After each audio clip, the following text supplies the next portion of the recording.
네, 오늘도 변함없으신 우리 주님이 우리를 사랑하시고 우리와 함께 하십니다. 오늘 말씀은 사도행전 7장 44절에서 53절 말씀입니다. 광야에서 우리 조상들에게 증거의 장막이 있었으니 이것은 모세에게 말씀하신 이가 명하사 그가 본 그 양식대로 만들게 하신 것이라. 우리 조상들이 그것을 받아 하나님이 그들 앞에서 쫓아내신 이방인의 땅을 점령할 때에 여호수아와 함께 가지고 들어가서 다윗 때까지 이르니라. 다윗이 하나님 앞에서 은혜를 받아 야곱의 집을 위하여 하나님의 처소를 준비하게 하여 달라고 하더니 솔로몬이 그를 위하여 집을 지었느니라. 그러나 지극히 높으신 이는 손으로 지은 곳에 계시지 아니하시나니 선지자가 말한 바 주께서 이르시되 하늘은 나의 보좌요 땅은 나의 발등상이니 너희가 나를 위하여 무슨 집을 짓겠으며 나의 안식할 처소가 어디냐. 이 모든 것이 다 내 손으로 지은 것이 아니냐 함과 같으니라. 목이 곧고 마음과 귀에 할례를 받지 못한 사람들아, 너희도 너희 조상과 같이 항상 성령을 거스르는도다. 너희 조상들이 선지자들 중에 누구를 박해하지 아니하였느냐. 의인이 오시리라 예고한 자들을 그들이 죽였고 이제 너희는 그 의인을 잡아준 자요 살인한 자가 되나니 너희는 천사가 전한 율법을 받고도 지키지 아니하였도다 하니라. 아멘. 네, 오늘 말씀은 스데반 집사님의 설교 중에 마지막 네 번째 부분입니다. 자, 이 네 번째 부분의 주요 내용이 무엇이냐 하면 이스라엘 백성들의 성전 숭배 이야기입니다. 성전 숭배 그런 경향에 대해서 지적하고 있는 것이죠.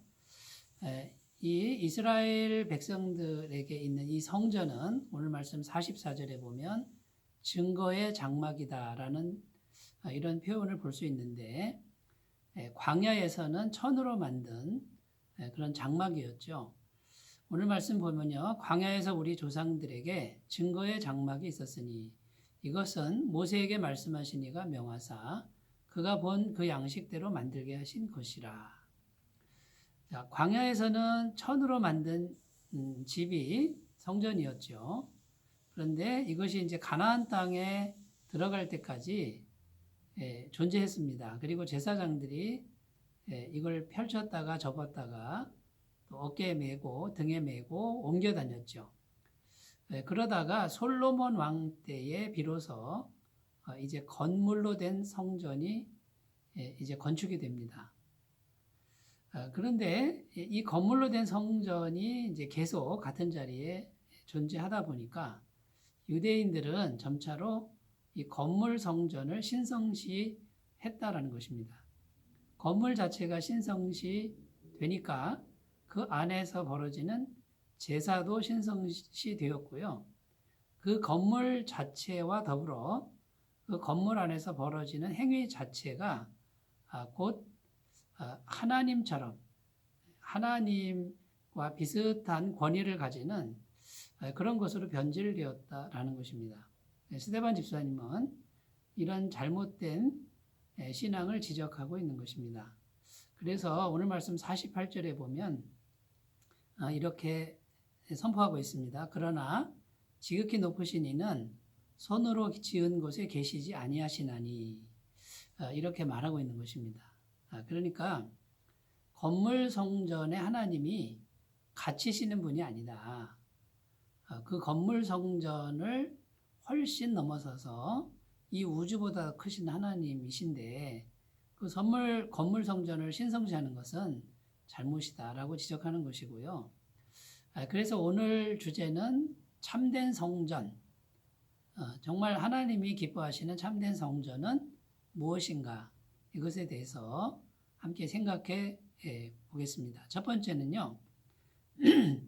자, 건물로 된 성전이 있긴 있죠. 그런데 그 건물 성전의 참된 의미는 하나님의 임재하심으로만 가치가 있다라는 것입니다. 44절에 보면 증거의 장막이라는 용어가 나옵니다. 그 증거의 장막이라는 말은 하나님이 계시는 증거, 하나님이 계시는 증거가 되는 장막이라는 그런 뜻이죠. 자, 그럼 그 장막 안에 하나님이 계신 증거가 무엇이겠습니까? 그 지성소 안에, 가장 깊은 지성소 안에 언약궤라고 있는데 그 언약궤 안에는요, 들어있는 것이 세 가지입니다. 두 돌판. 그러니까 모세가 시내산에서 하나님이 친히 기록하신 그 율법이 기록된 두 돌판. 두 번째는 만나가 든 항아리. 이 만나는 하나님이 하늘에서 내린 양식이죠. 그 만나를 담아다가 보관해 둔 항아리. 그다음 세 번째는요, 아론의 싹이 난 지팡이. 아론의 지팡이는 이미 빼짝 마른 지팡이인데 거기서 싹이 났다라는 것입니다. 자, 이 세 가지가 언약궤 안에 담겨 있습니다. 이게 뭘 의미합니까? 하나님이 살아계신 증거물들입니다. 하나님이 살아계셔서 생명력을 부여하신 그런 증거를 모아놓은 것이 언약궤인데, 그래서 그 언약궤가 있기 때문에 증거의 장막이 되는 거죠. 하나님이 살아계신 증거가 있는 장막이다라는 뜻입니다. 자, 그러니까 실제로 살아계신 하나님이 계시는 증거가 있는, 그러나 겉으로는 천으로 지은 집인 것이죠. 자, 이것은 그 장막 자체가 신성하다는 의미가 결코 아닙니다. 역사상으로 이스라엘 적군이 이제 쳐들어왔습니다. 쳐들어왔을 때 그 성전이 무너지고 유린당하고 그 다음에 빼앗기고 그 내용물을 다 빼앗긴 것이죠. 그럴 때가 역사적으로 얼마나 많았습니까? 그리고 그 솔로몬 성전은요, 바벨론이라고 하는 나라에 의해서 완전히 무너졌고요. 예수님 당시의 성전을 헤롯 성전이라고 합니다. 헤롯 왕이 유대인들의 비위를 맞추기 위해서 성전을 지어준 건데 의리의리하게 지었습니다. 그런데 그 성전도 AD 70년에 로마 군대에 의해서 다 무너졌습니다. 그러니까 건물 성전 그 자체가 참된 성전이 결코 될 수가 없고 그 성전 안에 하나님의 영광의 임재가 있을 때 그때야 비로소 참된 성전이라는 것입니다. 자, 하나님 백성들이 정말 진심으로 하나님만 섬기고 율법을 그 정신을 잘 배워서 하나님을 섬길 때는 성전을 빼앗기지 않았습니다. 나라도 부강해졌고요. 외적이 쳐들어오지 못했습니다. 그런데 하나님 백성이 하나님을 잘 섬기지 못했을 때 하나님의 임재가 떠나는 것이죠.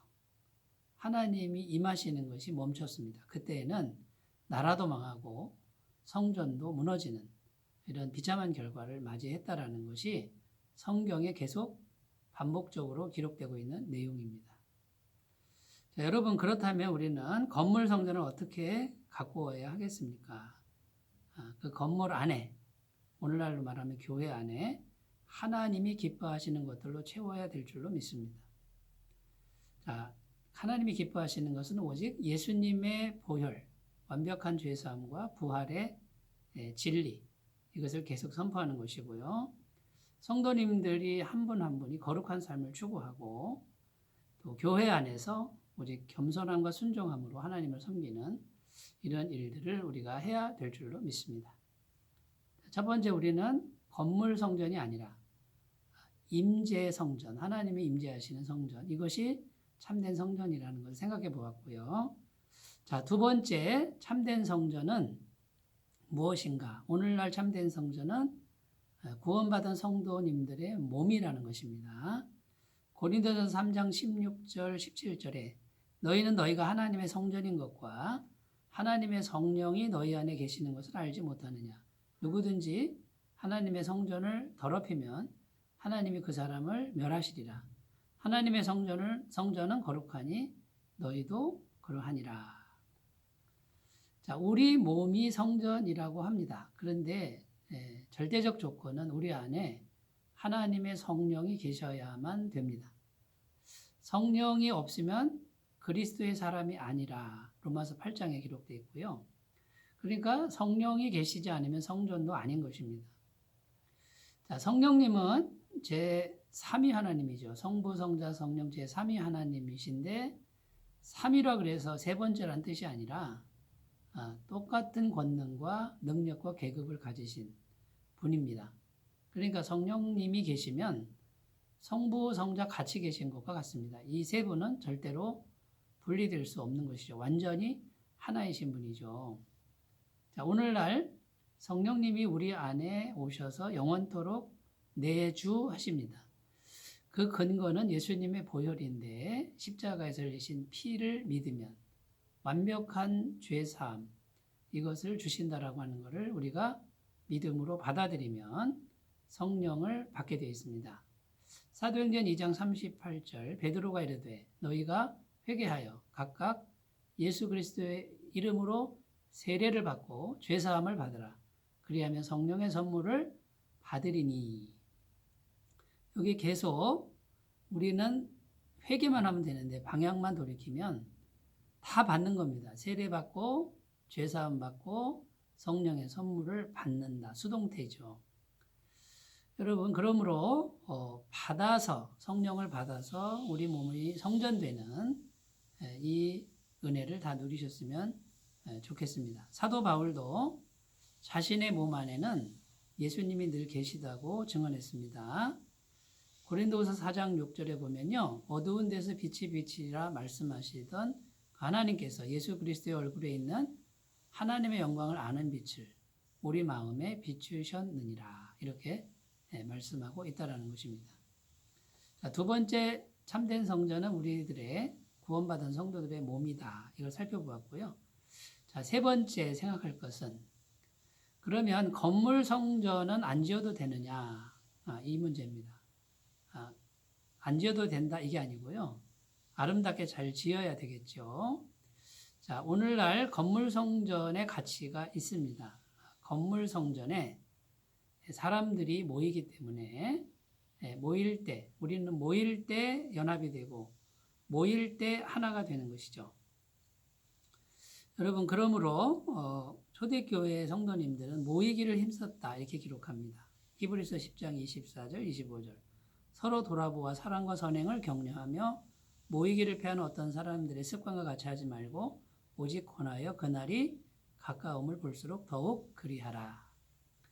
자, 성도님들이 모일 때 그 모이는 장소가 거룩하고 깨끗하도록 또 누가 봐도 아름답도록 지나치게 화려한 거는 아니지만 아름답도록 잘 가꾸시는 것도 중요하고요. 눈에 보이는 건물 그 건물을 잘 가꾸는 그런 삶으로 나아가시면 보이지 않는 성전 하나님의 임재가 더욱 충만하게 될 줄로 믿습니다. 기도합니다. 하나님 아버지 오늘 참된 성전이 무엇인가? 하나님의 임재요 우리 안에 계신 성령님의 임재인 것을 알았습니다. 우리가 신실하게 겸손함과 순종함으로 주님을 섬기도록 도와주옵소서. 예수님의 이름으로 기도드립니다. 아멘. 주님의 임재가 충만하시기 바라겠습니다. 감사합니다.